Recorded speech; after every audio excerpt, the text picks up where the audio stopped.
இப்போ பருப்பு தாளிக்கிறேன். அடுத்தது ரசம் தாளிக்கலாம். கண்ட ரசத்துக்கு ஃபஸ்ட்டு பருப்பு தாளிச்சிடலாமா?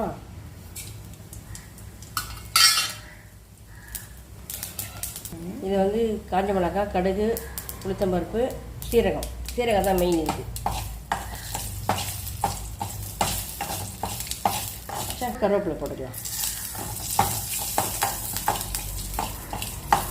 நம்ம பருப்பு சாம்பாருக்கு வைக்கிறோம் இல்லைங்களா, அதுலேயே வந்து கொஞ்சம் கடைஞ்சி எடுத்து வச்சுக்கலாம்.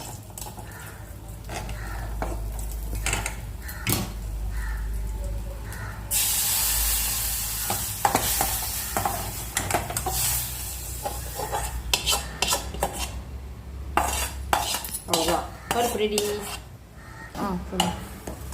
பருப்பு சாதத்தில் பருப்பு போட்டுட்டு நெய் ஊற்றி சாப்பிட்டீங்கன்னாக்கா சூப்பராக இருக்கும். வடை தான் தொட்டுக்கணும். நான் வடை தான் செய்யலை இன்னைக்கு. தேங்க்யூ.